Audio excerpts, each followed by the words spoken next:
It's time for Coffee with the Chicken Ladies, a podcast for people who love chickens.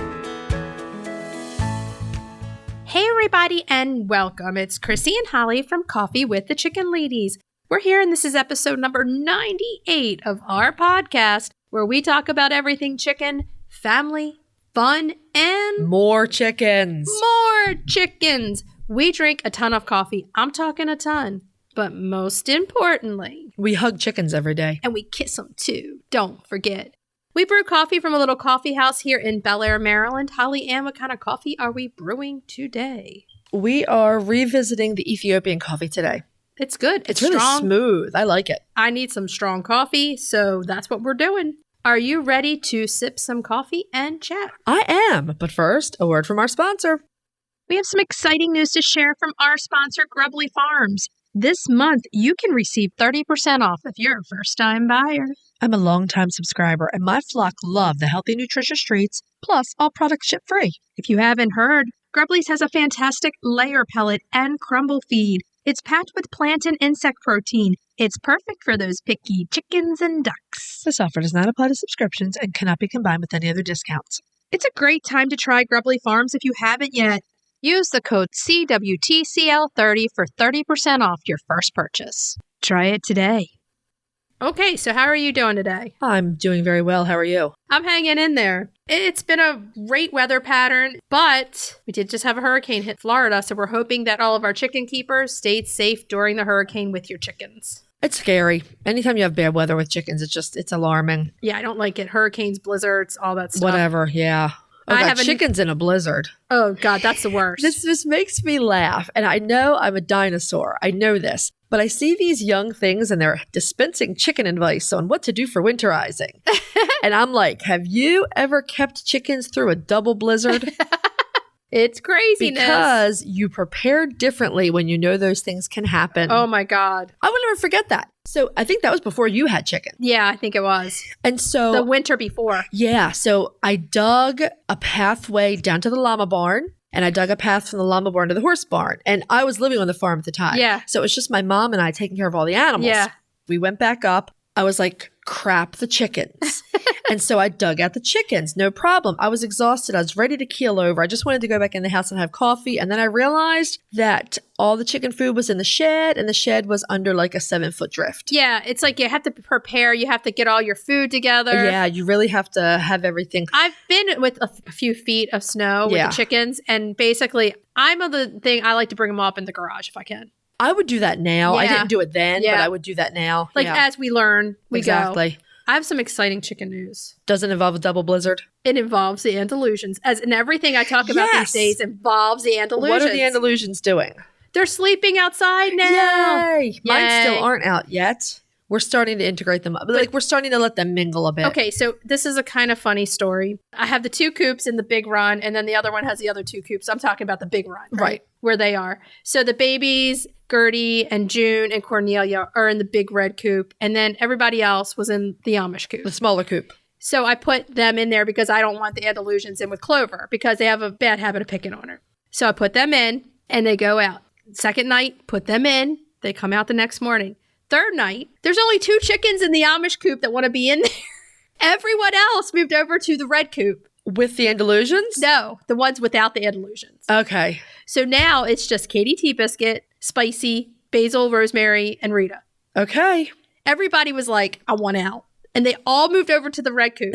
I don't even know what to say about that. There's something like 9 chickens in the red coop. And like 5 in the other coop. Okay. I'm like, I don't care how y'all work it out. Well, the Rhode Island Red and the Speckled Sussex are not afraid to hang out with the wild children. Well, I feel like you have to put them in when it's almost dark because if not, they'll pick on them first. Oh, yeah. So I had to do that. And then I had to switch it up a little bit and take Katie down and put her up and move her because she was the one picking on them. Okay. But I just thought it was funny that everybody's like, oh, we love this coop until Rosemary, Basil, until the Andalusians move in. They're like, take us back to the other coop. Mary has gotten into the pen with the Andalusians a few times. And when we first started taking the Andalusians out into the pen within the larger Jersey's yard, Mary Berry the Speckled Sussex was one of the ones who would chase them and pick on them. Now, if Mary gets in with them, she completely ignores them and runs right for the food, which is Grubbly's. Yeah. She goes for that every time. The other really interesting thing is that Zara is fascinated with them. She runs up to them and looks at them. She's like, you're my cousins. Yeah, or my sister from another mother or something. I recognize your Mediterranean heritage. Yeah, I'm just like, can these wild children get into something else? I mean, seriously. They come running out in the morning like, get us out of here. I just love watching them. You left us with a Rhode Island Red and a speckled Sussex. They might be some of my favorite chickens to watch. They're just so funny. Oh my goodness. They're crazy. That's a lot of intelligence packed into a little birdie brain. It is. Okay, so I'm going to ask everybody a big favor. If you're listening to our show and you're loving it, head over to Apple Podcast and leave us a written review. It does amazing things for the growth of our show. And the other thing that really, really helps us grow is if you hit that subscribe button. That way you never miss an episode. You can share your favorite episodes on social media. You can tell a chicken-loving friend about the show. You can check out our Etsy shop. We have t-shirts and our new mugs available. The mugs are back. You can become a patron of the show. Visit patreon.com/coffeewiththechickenladies. Check out our levels of membership. And the other thing you can do to help support the show is visit our show notes, use our affiliate links and discount codes, and buy products from our sponsors. Yay!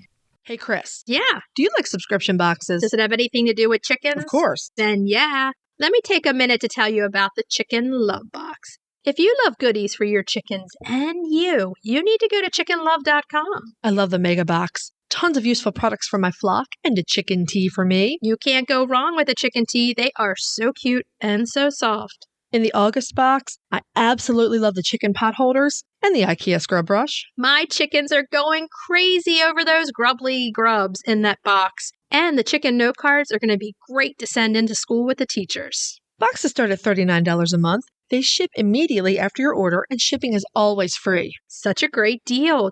Don't wait. Get off the nest and click already. Use the code CWTCL50 for 50% off your first box of a 3-month subscription or more. That's chickenlove.com. That's chickenluv.com. Get your subscription today. Have you heard of Strong Animals Chicken Essentials? They make natural supplements for your flock. Strong Animals has used plant-based products and natural approaches to promote the health and vitality of backyard flocks. Their products contain organic essential oils, prebiotics, and other natural ingredients to support the immune system and digestive health. Give your chicks and chickens what they need to thrive with Strong Animals health products. Visit GetStrongAnimals.com today. The Breed Spotlight is brought to you by Murray McMurray Hatchery, defining quality for generations. For over a century, Murray McMurray Hatchery has remained a trusted family-owned business working tirelessly to ensure our poultry meet the highest standards. Whether you are an experienced enthusiast or just embarking on the journey, look to McMurray Hatchery for guaranteed quality, rare and heritage breeds, low minimums, and all the supplies you need to raise your flock. Request a free catalog, and don't forget, pre-orders start November 2022 for the spring 2023 season. Da, da, da, da, da, it's time for Breed Spotlight, yeah. Yeah. Was that like a processional for the Queen? Yes. Okay, because so this week's Breed Spotlight is the Queen Silvia. These are beautiful birds, and they were developed by Martin Silverud, a monk, and named after Queen Silvia of Sweden. She's actually the longest reigning monarch of Sweden. This is one of our few Swedish chickens. Yeah. We've got a handful of them. But not that many.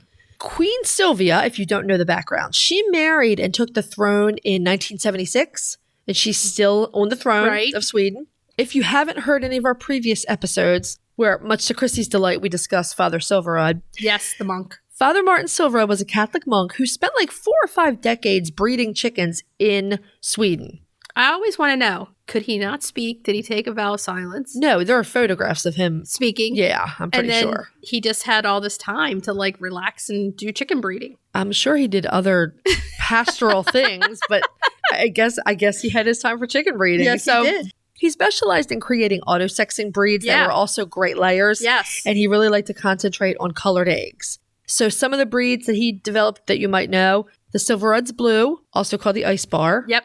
We had to make sure we called them Silverud's Blue because last time a breeder got really salty with us. They got a little salty, but I mean, Ice Bar, come on.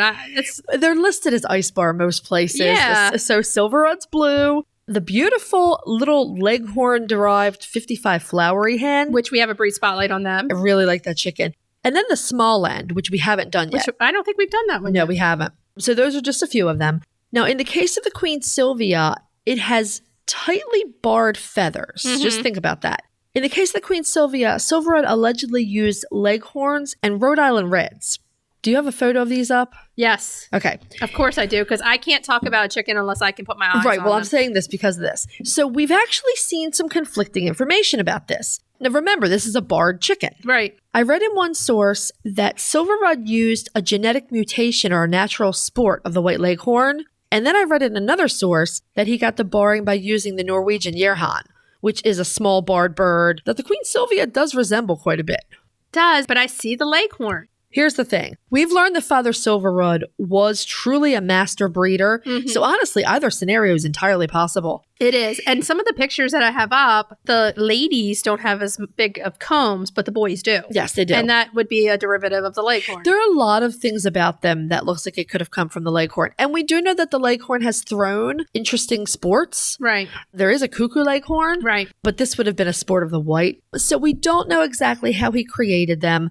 Even if they had some Yerhan in there, I would just think that makes it an extra cool bird. They have that same look of, to me, Campine, Fiumi, Yeah. all that Yep. in that same type of Well, family. the Yerhan too looks like that. Yeah, I just like, if you like a certain style, if you like this style bird, you will like the Queen Silvia because If you like those sprightly little birds, they which all I do. have the same look. They to do. them. Yeah. Now, just so you know what we're looking at, the Queen Silvia are small to medium, mostly medium-bodied birds with either gold or silver barring. And that's Right. also super common with all the breeds you mentioned. Yeah. Their barring is fine and tight. So again, it's somewhat similar to the barring in the Campines and the Hamburgs and all of that lot. The They've got some Fiumi. yellow legs, which Yep. is good. Yeah. And their combs are straight and they have white earlobes, which Yes. tells us that they're not going to lay white eggs, but they should. Exactly. I went around Right. the block with that when I was trying to fool everybody a little bit. I had to check like many places. I was like, wait, do they really have white earlobes and lay brown eggs? But they do. I mean, that has happened a few times. Yeah. So it can happen. So both sexes have either silver or gold heads. Yeah. They have mostly black tails. Now, the roosters are quite handsome. They have the barred body, but then they have these flowing silver hackle and saddle feathers. They're like a two-tone bird. Yeah, it's really pretty. I mean, it's like you get the best of both worlds. It's almost Right. like you get a bird that's half solid and half barred. Yes. Like I said, they take me to the Campine, to the Egyptian Fiumi. Campine came right to my head. Yeah, me too, first. I will say that for various reasons, Campine are my first choice. Yeah. And I've wanted Campines for a long time. Yeah. And, you know, I have Fiumis that look almost identical to the Queen Silvia. Yeah. So as pretty as these chickens are, they're not APA accepted. So they can't be shown here in the US at American Poultry Association shows. Okay. They are active and enthusiastic foragers. And by all accounts, they do not do well in small confined spaces. So, yeah, let's put this category in our Andalusians, all those kind of Mediterranean breeds. This is not a Mediterranean breed, but kind of in that personality where that small sprightly chicken that needs a lot of space. they need a big space. Yeah. Because if not, you're going to be dealing with some bullying, feather picking, and all those usual problems when they get bored in a little space. And they fly. Yeah. So you're going to need a roof because if not, then you're going to need a ladder to get up in a tree to get them out. So they're little and tiny, but you need big space. Oh, you do? Yeah. So don't let them be fooled by it's a little bird, you need a little space. Right. You know, when you look at the Mediterraneans, I feel like the leghorns are some of the most docile of the Oh, Mediterraneans. totally. And they get the reputation of not being, which kind of gets me. Right, but they are. And I'm not saying Lucy's not smart because she is, but she doesn't have that wild, independent brain of an Andalusian. And No. we're not knocking the Andalusians. I mean, they're gorgeous birds and we love them. We're just dealing with a lot of Andalusian drama right now, so you keep hearing More about on it. your side than mine. Oh, mine are I know. Spitfires, man. Mine are Spitfires, but they're bowing to the higher powers in the flock. Mine are Spitfires in a very laid-back flock. Yeah. These birds are all in the same. They're highly Right. intelligent. They need to have space. And if they don't have the space, even though they're smaller to medium body, Destructive habits. Yep. yes. Now, they are widely described as having lots of personality and attitude. And like that's charming in a hen, right? Unfortunately, the roosters are also described as not playing well with others. So this is one to think about. Yeah. This is one that I would say is not for a beginner. He's mighty pretty, but he's a bad boy. I mean, if you're a beginning chicken keeper, you want to get the breeds that you're going to be able to handle easier so that you learn how to do it first. I would honestly say that this is a bird where you need some experience under your belt. I think so. Yeah. Most accounts were saying that the hens are like delightfully sassy. They just love the hens. But that large groups of Queen Silvias ranging can become reactive and flighty, which I can see. They're kind of reverting to, those natural fight or flight behaviors. Yeah. They'll fight with other chickens, but they'll fly from everything else. Right. And they're little, so they can. Right. You really need to be prepared for birds like this. If you're not, your life will be miserable. Right, because they need space, but they need to be protected. Right. I mean, I really do think this is a bird for an experienced keeper. So let's go into laying. Hens are excellent layers of the medium-sized brown eggs, sometimes pinkish in color. Yeah. But if you let them free range, beware of their preference for laying their eggs in some hiding spots. So you get to play hide and seek. Or so have you an Easter egg hunt. Where is my egg today? And sometimes that's not so much fun. I mean, that's just another way that independent streak is showing itself. They're like, I'm not going to put an egg in a box for you. Nope. You're going to have to go out and find it, and then you can cook it and eat it. I'll give you a hint, man. It's in the flower garden somewhere. Yeah. Okay, so they're rumored to go broody. I couldn't substantiate that one way or the other. I saw somebody mention that they go broody, so we're going to go with it. I can't see that because I put them in the same category. They have leghorn in them. All birds in that kind of category don't. Does the Yearhun go broody easily? I'm not sure. Well, I just did a quick check. The Norwegian Yearhun is not known to go broody, so I don't know. If you free range and you can't find your bird, she may be sitting on a bunch of hidden eggs somewhere. We don't recommend that. We recommend that you have them in a big run with a roof because we only do supervised free range. Yeah. So where do we get them? Well, some bad news. For years, Greenfire Farm carried them. And I just checked before we recorded this episode, and they no longer have them listed for sale. But I'm pretty sure I've seen them listed as hatching eggs on Greenfire Farm's eBay shop. And so essentially, if you are interested in getting hatching eggs for this bunch, you could follow Greenfire Farm on eBay and keep your eyes out because you'll be notified whenever they have hatching eggs go up for auction. Now, here's the other thing. For our UK and European listeners, they are available. Yeah, you can get them across the pond. So if you like this bird and you're in the UK or Europe, you're not going to have a problem. Yeah, no, that should be fine. If you're in the US, you may have some problems. Yeah. I have a feeling that Greenfire Farm also will auction off rare breed assortments on eBay. Right. All these are hatching eggs. And I think they might show up in there. I don't know if they're phasing them out. Right. So if this is a bird you really, really want, I would drop them an email. Okay, so go to Facebook, try Facebook groups. Yeah. And try to search breeders there or just search them on Google. Yeah, they were available through Greenfire Farm for several years. So they may get them back. I'm not sure why they delisted them. Now, if you have the Queen Silvia and you would like to show us, we would love to see the Queen Silvia. I mean, they're beautiful birds. They have a beautiful name. Yeah, send us pictures. We'll give you a story. We love, love, love to see your birds out there. So send us pictures. If you're looking for a chicken coop that's produced in a planet-friendly, sustainable way, try Nestera. Each coop is made from highly durable, 100% recycled plastic that keeps the equivalent of up to 2,000 shampoo bottles out of a landfill. Their clean, modern design will fit into any garden or run area and comes with an industry-beating 25-year warranty and a range of handy accessories. Simple to put together, so quick and easy to clean, and most importantly, red mite resistant. Your chickens will love it. Quick shipping from Amazon.com or Nestera.us. Use our code CWTCLP10 for 10% off. Check them out today. Roosty's proudly sponsors Coffee with the Chicken Ladies. If you're raising chicks or keeping chickens, take a look at Roosty's store on Amazon.com. We've personally tested their products and we're huge fans. They have their famous nesting pads, those fantastic chick water and feeder kits, do-it-yourself port feeder kits, water a nipple, and water or cup kits. And you don't even need to drive to the stores. They're all available for prime delivery on Amazon.com. Visit Amazon.com and check out the Roosties range or follow the link in our show notes. Okay, so now it's about that time that we go across the pond and have Coffee with Fiona. Yeah. Yeah.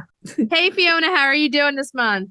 We've had Limpy Chick, so that's been a bit of drama. We've got chick drama as well in the coops. So Licorice had Uno and Marshmallow had Dos and Tres. Now, Marshmallow has decided that she doesn't want to be a chick mama anymore.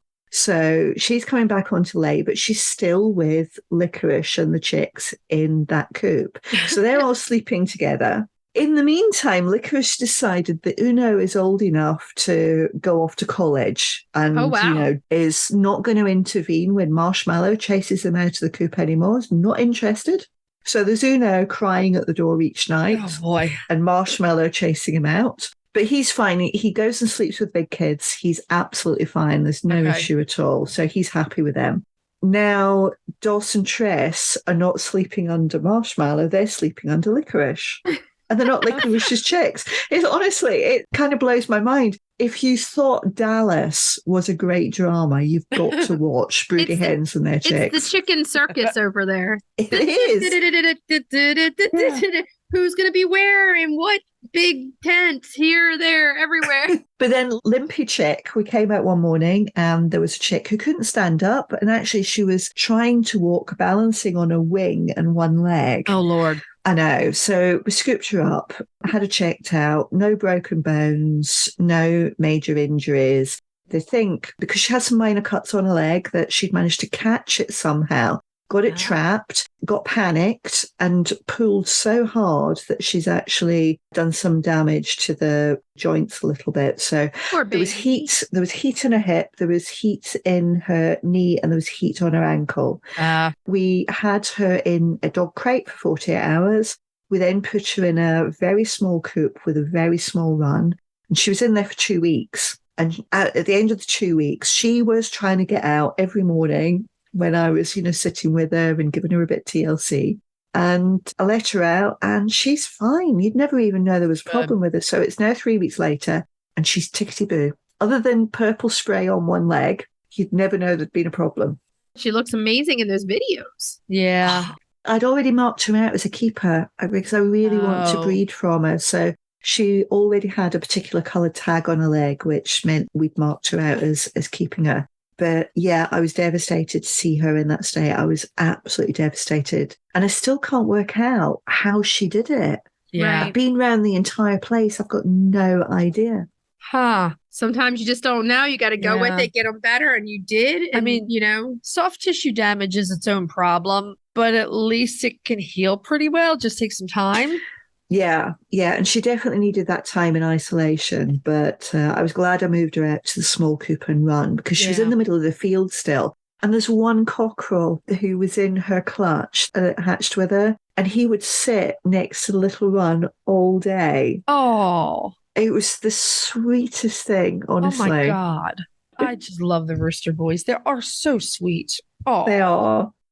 Is he a candidate for next year? No, he's actually sold. Oh, okay. He's going. Yeah. He's a really good example. He's because he's so friendly, because he's really lovely. I mean, he comes and sits on my knee, loves to be handled, loves to be around people. So he's actually going to be a breeding rooster. Because he's related to all of the ones which we bred, we can't keep him as breeding rooster. Yeah. So he can't stay with us. Yeah. But yeah, he's been sold. He's going in a few weeks. Not yet. Nice. He's going, I think, in about 4 weeks. I think it's 4 weeks' time he's been picked up, yeah. I really wish more people would breed based on breed standard and personality. Right. It's so important. Yeah, I do get a lot of people actually writing to me saying my cockerels are a problem and my hens are nasty and, my brood hens keep biting me. And I keep saying, well, if you're going to breed from them next time, keep the nice ones, keep the friendly ones, because it does come down the bloodlines. And we've done that for years. And oh my goodness, I've not been bitten by a broody hen in years now.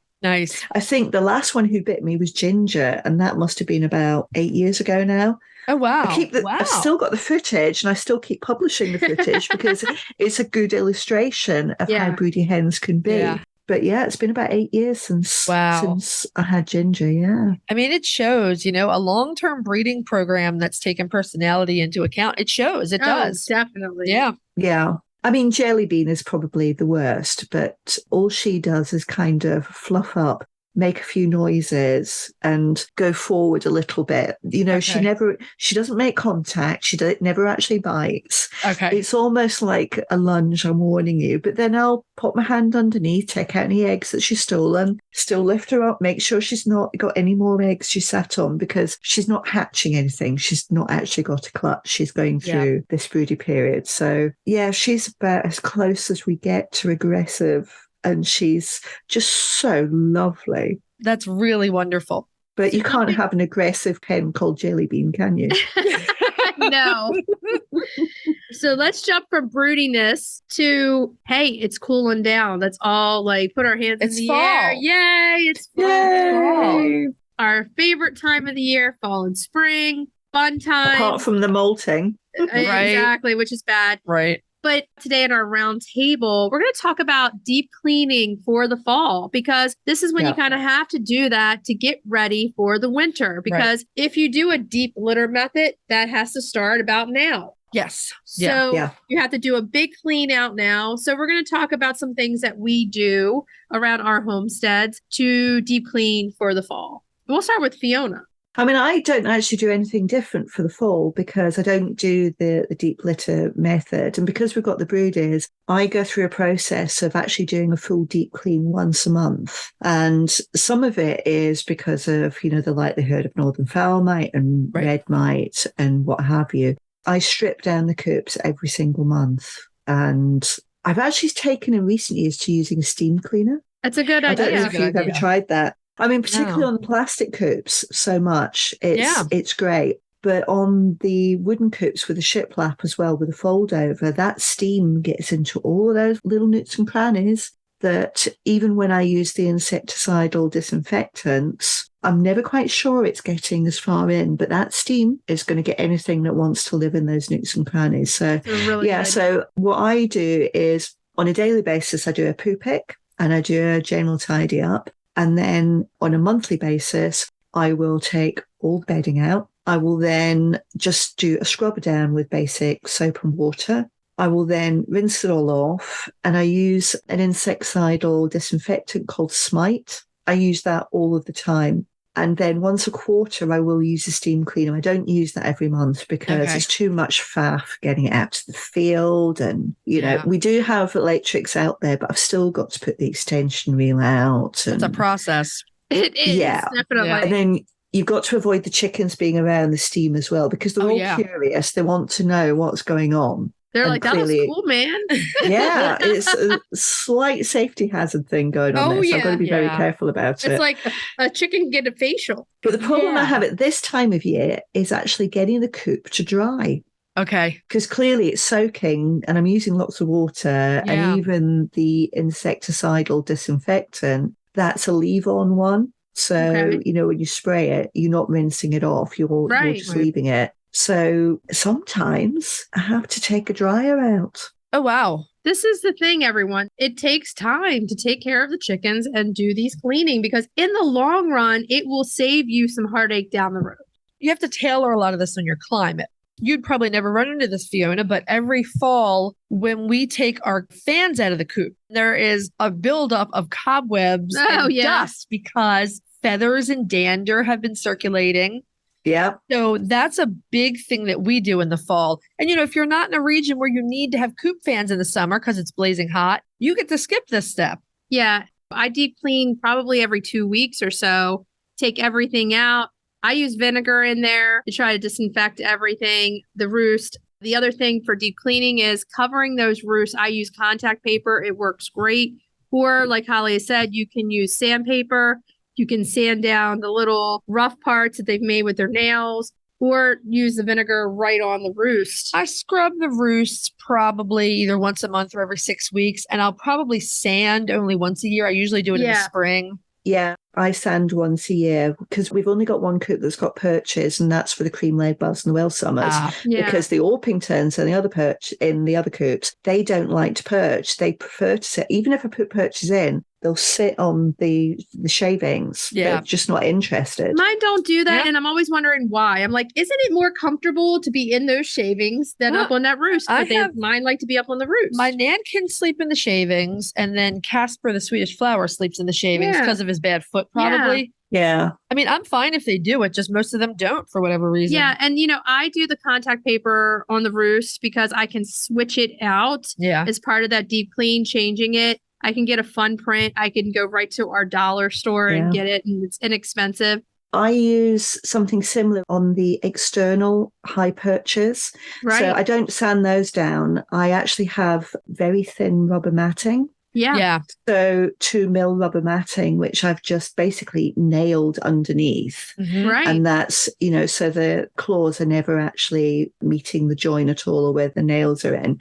But that works brilliantly. I was concerned when I first did it because I thought they wouldn't be able to grip it properly. I know that sounds weird. I really thought they wouldn't be able to grip it, but they're fine. They love it. Yeah. Yeah. And part of the deep cleaning is actually a little bit of getting ready for winter. So taking out the fans, cleaning those, putting those away for the year, making sure all the cobwebs are out from inside, and then bringing out the industrial strength extension cords on our side so that we can have the heated bowls going or the cozy coop heaters going. Having that secure is part of the deep clean and part of getting ready for the fall. I mean, our climate here is a lot more temperate. So if we do need fans, it's for a very, very short period of time. So it's a matter of days rather than the weeks and weeks and weeks that you've got them. And our winters are very temperate as well. They rarely get down, really in recent years, rarely got down below 0, to be brutally honest. So that's good. I'm jealous. Coop heaters haven't been needed. I mean, right now is the perfect weather here in the chicken world. In the mid-Atlantic where we are, it's breezy, it's nice, it's still warm at night, and it's just perfect for a chicken. So we're thankful. We both try to get rechargeable fans so that we don't need the electric. But the electric is such a necessary for fall and into winter because you need to have a bowl that's not going to freeze and a way to get those cozy coop heaters in for those really frigid nights that you may need them. So that's the most we do to keep the frost out of the drinkers is basically put them inside a shelter. And that seems to do the job. That's awesome. For us. Yeah. So we don't need these. I tried to find heated drinkers in the UK and I really, really struggled. I just don't think there's very much demand for them. So it's almost impossible to find them. We use a heated dog bowl. The heating coil is under the underside of the dog bowl. And then it has an outlet that just heats that coiling system up. And what I do too is I go on Amazon and I get those stake-in electrical outlets that everybody uses for Christmas lights so that you can plug in like 4 to 5 things and have them going and put them in the center. So I have that availability to run cords from different areas. They're made for outside. They're made for Christmas lights. So it's not like an extension cord that's made for inside the house. They're heavy duty. We actually had more external outlets put in. I mean, if you can do it. That's what we've got. Yeah. I have the one that I have at the house, and then I've got to roll the extension cord all the way back to the property. Yeah. We've always talked about putting electric in, and you know what? We want to, but it would be back in the 3rd acre of our property, and it's more expensive. So we're like, okay, we're going to do it at some point. But until then, it's pull out the electric cord wheel, extension cords. That's probably the rule more than the exception. I would imagine most people are running multiple extension cords to their coops. You would think. And the lucky ones do have electricity, which I find that really, really lucky. We saved quite a lot of money putting electricity down the bottom of our field, though, because we found that the expensive part of putting it in was actually digging the trench, that the electrics was the really cheap part. Exactly. So we just dug the trench ourselves. That's and great, then our electrician came and corded it all out in armoured casing. It was so much cheaper doing it that way. That's a good point. If you can get out there. My old back is like, do not dig anymore. I'm like, get Joe in a mini digger. It'll be fine. Joe, get that mini digger. Come on, we got to dig this trench. Boys and their toys would be a great weekend for him. And the 2 girls, get out there and dig a trench, girls. Come on. They would say, where are you in this? I'd be like, Do you need lemonade? I'll get it for you. To be honest, if I had a mini digger on the property, I'd be digging the trench. Yeah. I'd be like, look out. I got stuff Yeah. to do. Yeah, that would be fun. I'd be out there singing Bob the Builder all the time. I'd be having great fun. Anyway, sorry, we're digressing. That's okay. The deep clean is so important at this time, and everybody does it a little differently. I'm not speaking for you wrongly, but I don't think you do deep litter either in the winter. I don't do deep litter in the winter. It's a really good method, and I actually use it with the sheep and the llamas and alpacas because there's a lot of microbial action that can keep them warm. Yes. Not as important with the sheep, but the llamas and alpacas are fairly geriatric. It does add some heat, and it is a way to add some heat to your coop. But because we are in the mid-Atlantic, which is the home of mold and mildew, probably not found anywhere else in the world, I like my coop dry in the winter. And do you know why I don't do it? It's because the rise of red mite and northern fowl mite in winter. I hear this old wives' tale the whole time over here. People say to me, but we don't need to worry about red mite and northern fowl mite in winter. And then all you have to do is look at social media, November, December, January, February, and there are people saying, I'm overrun with red mite. That's when mites are most plentiful. It's cold and they want a source of blood and heat. So that's when they're coming in. That's when you really see them.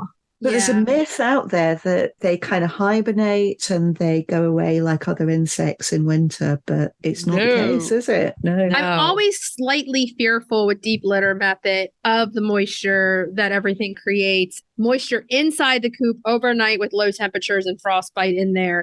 So that's one reason why I don't do it. I get myself out there every 2 weeks and change the litter and keep it thicker. I do make it a lot thicker with the shavings than I do in the summer because I want to insulate. There are other things that you can do too, is insulate under so that wind cannot go all the way around the coop. It will keep it warmer. That's the one thing that I would use a straw bale for, is to put under the coop and then take out. The only problem with straw bale underneath the coop is that potentially that can be an inviting home for rodents. You're right. Yep. I think I would only use it for like really cold nights. My mom always says this, are you getting out there and wrapping a big quilt around the coop?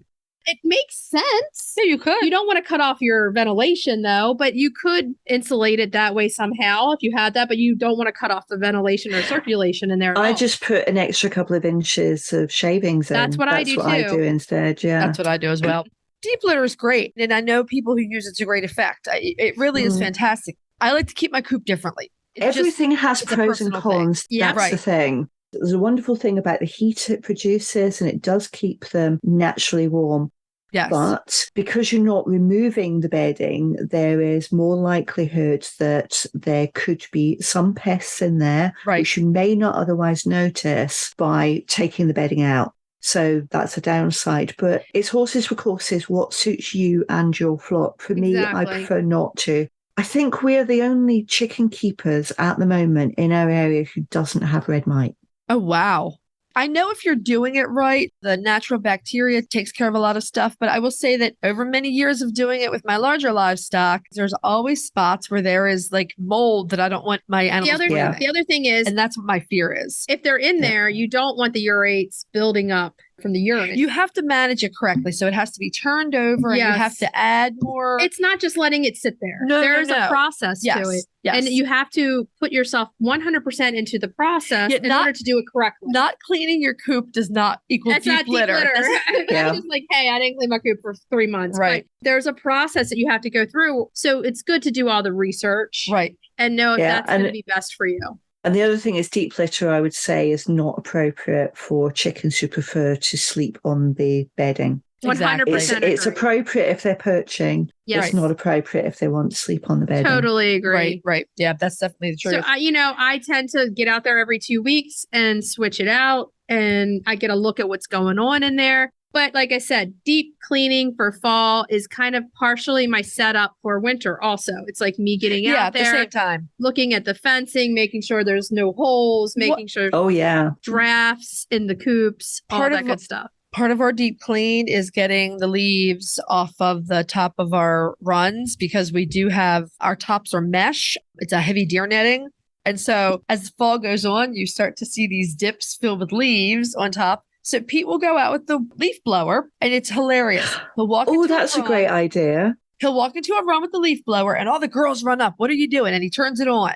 Then they run away. And it's an explosion of chickens running in the other direction. I used to love have that in the old run. I'm not going to have it now because we have the new run with the roof. Yeah. So I was out there with you. This year will be the first year that I do not have to clean the leaves off the top. Yep. That will be one thing off my list, which would be good. Yeah, that would be amazing. I'm going to use the leaf blower trick actually on the fruit cage because clearly we don't have hawks and things like you have. Right. Well, we have hawks, but not hawks that are going to attack the chickens. So we don't have a covered area. So we don't have a roof that we need to clear off, but the fruit cage does. Yeah. And can I ask you, do you have this quandary at this time of year with the ventilation in the coops, whether how far over to slide it, to close it over? Is that going to keep them too hot? Are they going to be too cold if it's too open? At least in summer, open it fully. There's no thought process. But this time of year, it's, do I put it a little bit across? Do I put it a lot across? Yep.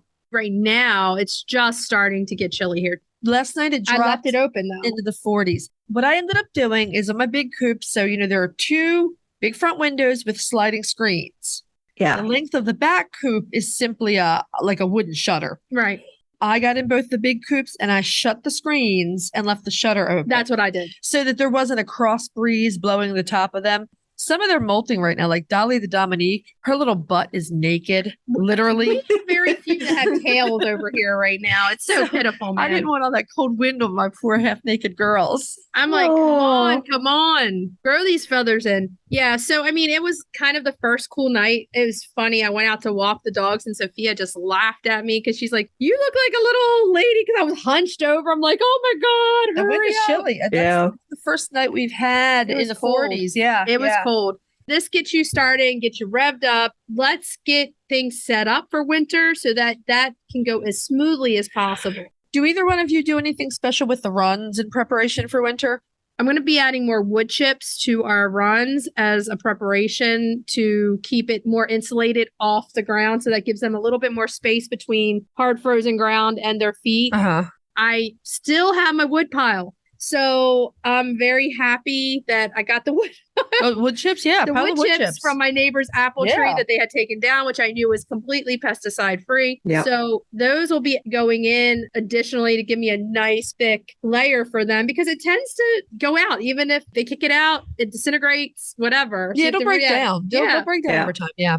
Well, at the moment, while my lot is still free ranging, so my biggest problem is as the leaves start to fall from the trees, it's actually keeping the leaves off the electric fence. Because obviously they're still on grass, so I don't really need to do anything with the grass other than it suddenly started growing again. Now it's not hot and dry. So I'm having to cut it every week, even though the chickens are grazing. The place is so big, I'm still having to cut it. Right. I cut it yesterday. It looks amazing out there. It looks wonderful. It looks so neat. But I have made arrangements in case flockdown comes back because as we've been talking, there's been yet another notification from the Animal Plant Health Authority who gives all the notifications to say yet another case of avian influenza in the UK. There's at least one a day coming through at the moment. So I would be shocked if we're not in flockdown at some point in the UK again. Yeah. But, we'll have to wait and see what they decide to do. Right. It's endemic now. It's naturally occurring all year round now. So I don't know whether they'll take a different view. I would hope so. But if they don't, we've made arrangements for flockdown again. So we're getting our flockdown tunnel set up and ready. And we have made arrangements with a lovely, friendly tree surgeon who's going to be bringing us clean wood chips as well. Once he's got some hardwood trees with leaves off. Yeah. So we are ready to go if and when that should happen. Good heavens. All part of that deep clean, get ready, do some fall stuff. One of the things I do in fall is I strip the nest boxes. I mean, really strip them. Yeah. Like go down to the bare wood on the inside. What's really good is we have those nest pads from Roosty's in ours that are easy to clean. You take out, you shake the stuff off. And if you need to hose them off, they're easy. You stick them back in there. That also gives them a base to keep it warmer for the winter. Right. Yeah. I like to do that in fall because I like to get them out, make sure there are no creepy crawlies nesting underneath of them and deal with that. A lot of times I'll just sprinkle some diatomaceous earth. I'll put the pads in and then I'll put a nice thick layer of shavings in there. You ever notice in there that we have like 4 nest box in one? They all want to use 1 or 2. And then the other 2 somehow always get so many shavings in them from kicking them. Yeah. Like, what are you girls doing in here? You haven't had a rooster. Fiona, you've probably seen this. I think the cutest thing on earth is when the rooster gets in the nest box to show the hen that it's a good place to lay. Yeah. Yeah, So it does cute. that all the time. It's when they actually want to get in there with the hen so that they're sat next to them when they're laying. That's even worse, especially when his backside is far too big for the nest box in the first place, even without a hen in there. Yeah. George does that. George will get in. But, they're so tiny. The Nankins, they'll fit. But George likes to be in there with the girls, Oh, too. boy. So Yeah. cute. Back to deep cleaning outside of the coop.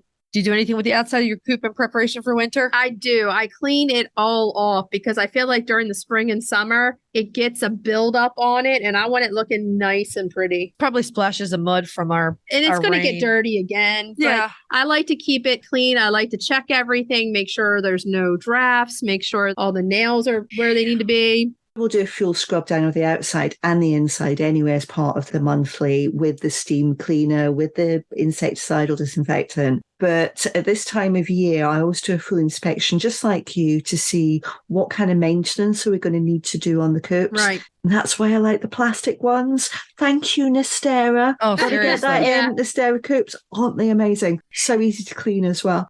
But it's just so much easier to do it at this time of year. And then we can start to work out, well, which coops can we swap around? There's 2 coops, one called the main coop and one called the trailer coop, that would only be the coops in use in winter. But if those are the coops that need maintenance, we will have a discussion on what can we swap around and move on to the places. All of our coops are sat on flagstones. That prevents the possibility of rodents having nests underneath the space. Even if you've got a raised coop, Right. it's still warmer in the ground underneath. So we have them on flagstones. And I will scrub it with Jay's fluid. So it's safe for the chickens, but it also disinfects all those paving slabs and flagstones as well.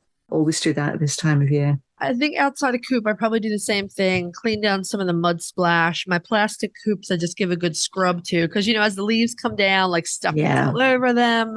Then there's the birds flying over that eats the purple berries Yep. and Yeah. elderberries or Yeah. boulaces. And there's purple poo everywhere. Yeah, it's a giant mess. One of the things I love about the plastic coops, and the Nestera in particular, is that you can literally strip it and power wash it. You can, because it only Yeah. it doesn't And- take very long to put it No. together and take it And apart. Nestera, I love this, has drain holes Yeah. in the middle I of know. the floor. Yeah. I love I know. that. Yeah. None of the other plastic coops I've seen have those. And I saw it. The first time I said, oh, that's a good idea. Yeah, I love that. I've said this 1,000 times. I love my Amish coops and I won't give them up. But the ease of cleaning with the plastic is Yeah. second to none. I mean, that first time when you put it together, it does take a little bit longer. Yeah. But once you know how it's put together, you can take the whole Right. thing apart in half an hour and pop it Yeah. back together again Yeah. in half an hour. So it takes the labor out of thinking, oh, I'm going to have to power wash it. It's so easy. Yeah, Yeah. it really is. Yeah. Getting creepy crawlies out of a wooden coop can be a nightmare. For the plastic coop, you can just blast them out. You're going to be Really? buying a steam cleaner now, aren't you? I can see it. Actually, I think we have one. And this just made me think. When I talk about the deep cleaning, I'm usually talking about my wooden coops because the plastic ones, I wipe them down as Yeah. I need to. I clean them as I need to. It doesn't have Yeah. to be a big process. Yeah. It's awesome. Yeah, I mean, I was opposed to plastic for so many years. I really, really was. Yeah, me too. I'm sold. The sooner I can get rid of all, I mean, clearly I'm not going to get rid of wooden coops, which are perfectly serviceable at the moment, but I am sick of replacing panels. I really am. Yeah. So the sooner these ones fall apart, the better as far as I'm concerned. I'm going to We have- replace them all. I mean, we have it in conjunction with our Amish belt, and Amish belt Yeah.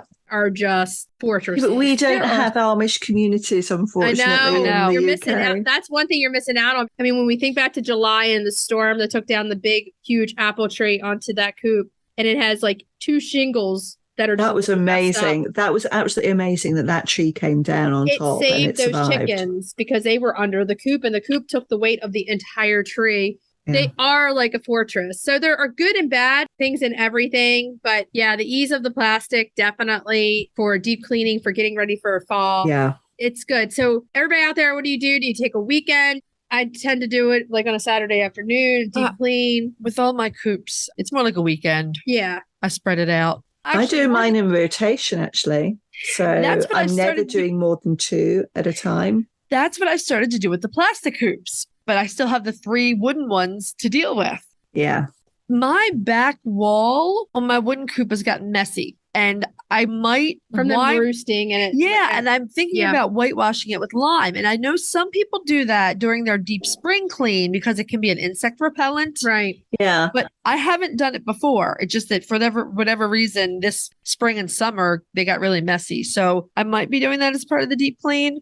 I usually, that's where I get out the vinegar and just scrub it all. Like, I'm sure you do that too. It's gotten to the point where it's kind of discolored and it just doesn't look so pretty. So I'm just throwing it out there. I don't know if anybody else does that in the fall, but I could wallpaper it. It would be cute. It would be cute. It would be fancy. I don't know. I kind of like that idea, actually. It's not with cute. Expensive wallpaper because I'm not like wallpaper. My only thought process with the wallpaper is if you're concerned about mold build-up, the little edges and things. Yeah, it's true. You can get mold behind it. You can get that. It's like you don't have to paste it on, like basically the peel and stick. Yeah, and then you would take it off. the hard, tacky, sticky stuff. Yeah. Yeah. I am a fan of that because I'm like, it would look fancy. I tell you what would work. You know that sticky lino stuff that you can get? Yeah. Wipe clean chicken coop walls. Well, the same stuff you use for the roost, the contact paper would work too, eventually. Yeah. So many possibilities just for simple deep cleaning. I'm going to be out there. It's going to take me 2 weeks to deep clean because I'm going to be hanging chandeliers. Yeah. Anybody trying to get a hold of us? All 3 of us are going to be out in the chicken runs doing some deep cleaning. I've just got this vision now of this chandelier with, the fan as well for summer. Oh, that's clever. You can just pull the little string. You can use the ones that they put in lockers for high school and stuff. They have little blowers. That or chandeliers or everything. They have chandeliers for lockers. Yeah.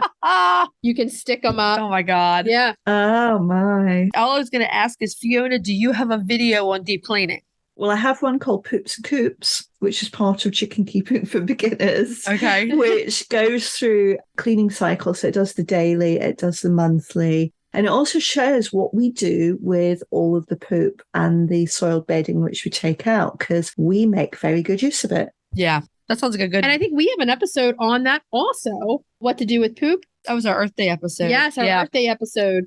I guess what this comes down to is that the deep clean is not just a deep clean. It's a changing cycle for the seasons, right? It's a process and it kind of feeds into a lot of our other processes. It's a chance to check out what you need to do with the coop to prepare the chickens for winter.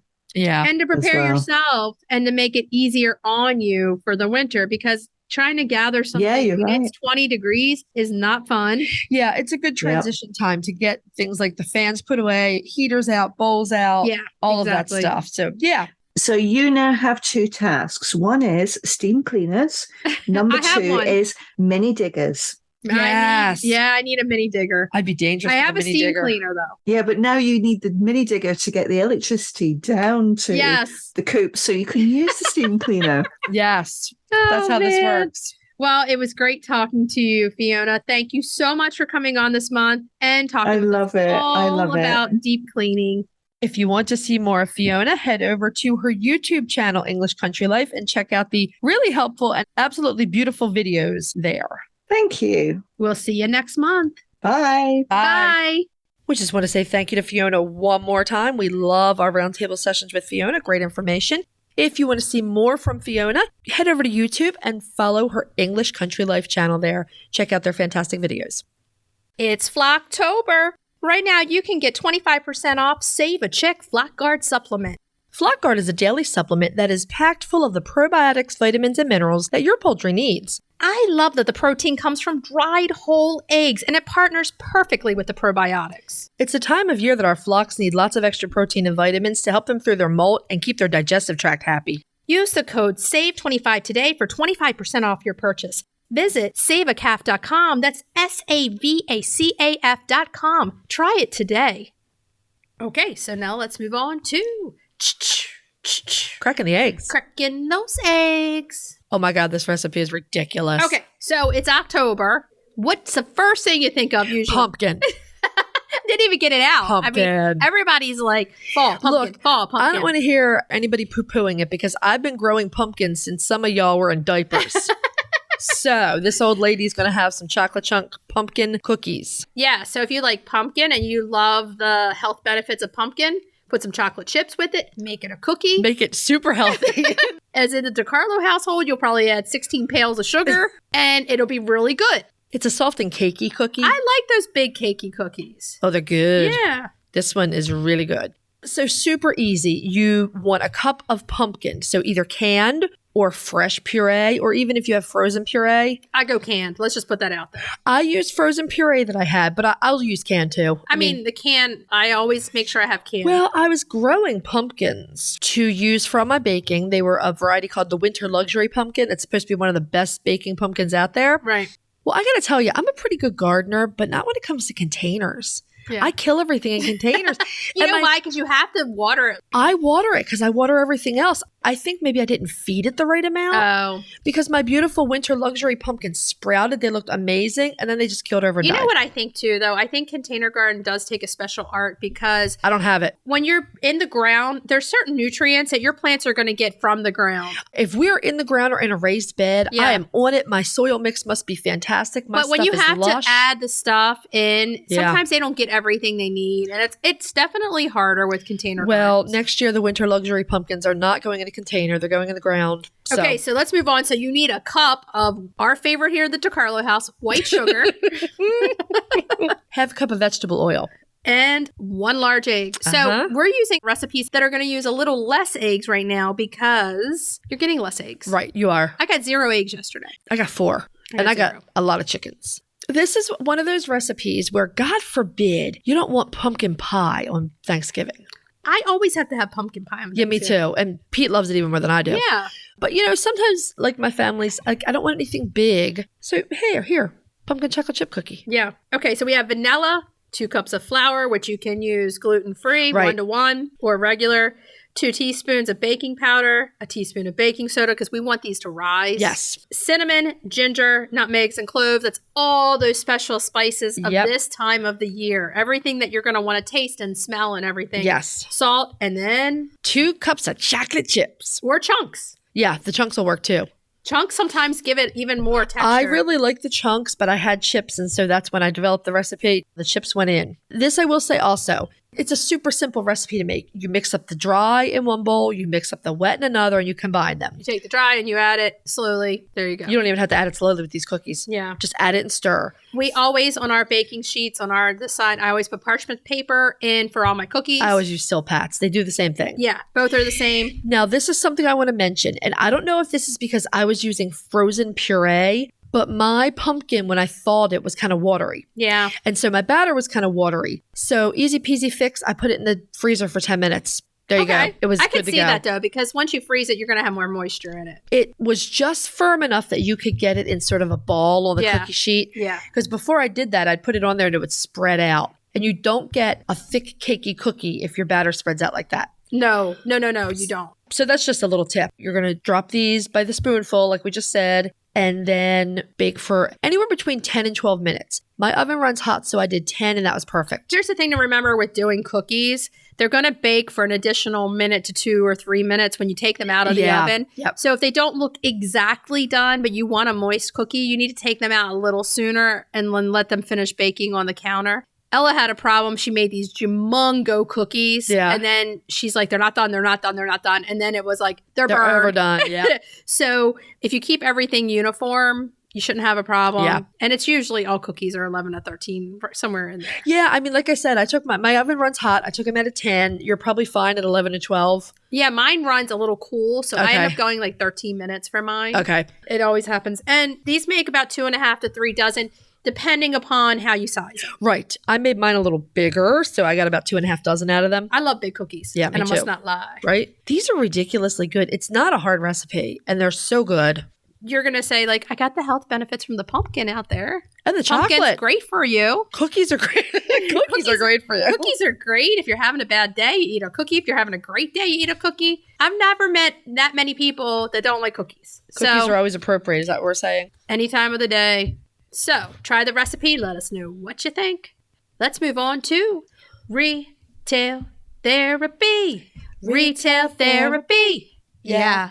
This week's retail therapy, we wanted to just sit down and talk a little bit about the things that you're going to need to start winterizing, to start getting ready for the fall, because we've had some questions. We've had some emails and DMs regarding what should I use for these different things? And we've talked about it before, but we think it's worth a re-mention because everyone right now is going to be getting ready for winter. Right. This is kind of your winter stock up. Make sure you have all these things. And you need to get them now. Trust us. Oh, yeah. Because when you really need them, you won't be able to get them. Exactly. You can't find them. We've lived it. We've done it. We know it. This is all of our years of experience telling you. So right now is the time. Let's talk about some of the things that you may need for the winter. Let's start basics. Heavy duty industrial extension cords. Yeah. If you do not have electricity running to your coops and runs, a lot of us don't. I am in that category. And my coop and run is on the back of my 3 acres. So I need extra long, extra industrial. You need the heavy duty. Cords. Yeah. Heavy duty Heavy duty cords. all weather. All weather, can be out in the snow. And that's the thing. They are weatherproof. I wouldn't want them out there constantly in 2 weeks underwater. Right. And I always take the connections and wrap them to keep them even more safe. He does this ingenious thing where he makes a cover from 2 plastic cups. You were telling me about that It before. works really well to keep them weatherproof. Yeah. Yeah. That's a good idea. So if you're out there, you take the bottoms of the plastic cups, you run it through the middle, and the 2 cups together protect. The wide parts go together. You can get a thing to cover electric, but we couldn't find them big enough to cover the heavy duty ones. Yeah.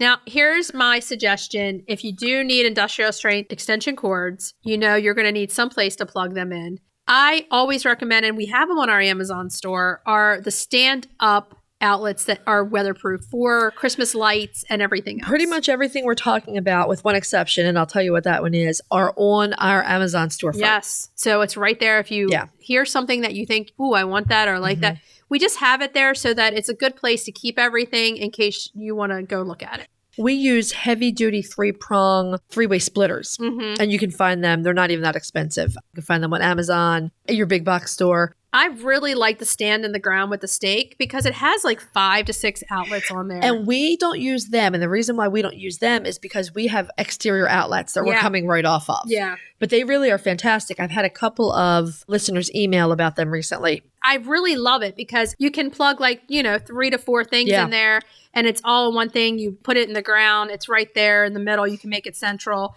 Let's face it, in the winter, at some point, you will need some electricity, whether you get it from running from your house or you have electric already out there. So what are some of the things you need electricity for? So let's go into that. Let's go to our heated water bowls. Right. Now, we use heated dog bowls. Yep. They're just large enough that they can hold a lot of water. Most of the hens reach them no problem, although my Swedish flower pansy insists on getting on the side of the dish and drinking. I don't know why she does. She likes it that way. I don't know about you, but I've never found one particular brand that I like better than others. You can get them at major farm supply stores like Tractor Supply, different places. You can order them on Amazon. Yeah, everything They're on our here. storefront. Now's the time to get them. We get them at our local farm supply store, the mill. There's other people that really believe in having the little heaters that you put in the water also. Like if you have nipples, I don't use that. Mine, I like it just plugs in. It's out there. I did have someone write to us recently who lived much farther north than we do. I think she's in New England. And she was asking if it would be better to have poultry water and nipples in a heated system because of the danger of frostbite. To the comb and wattles. Wattles, right, if they're dipping in the water. And I think she makes an excellent point. I don't have that experience. Yeah. So if you've had them on a bowl for a very long time, it's going to be a hard thing to switch them over to. Yeah. I mean, Ricardo did occasionally dip comb and wattles. We'll have plenty of nights that are super cold, but we don't have that many days that it gets below freezing. Yeah. But if you're someplace north, you might want to look into a different system like that. And if you want to do that, I suggest you start early before you start with the bowl. Because once they get the them bowl, used to the nipples. Yeah. So the other thing that you're going to need some electricity for is a cozy coop heater. So if you want to keep your babies nice and cozy, and not over cozy. Well, let's explain it real quick. I do not understand this, but I've seen, like on forums and social media, I've seen people go in tooth and nail about heaters. And it's really not that big of a deal, to be honest with I'm you. like, y'all are having a throwdown over So something right now, radiant panel heating is very safe.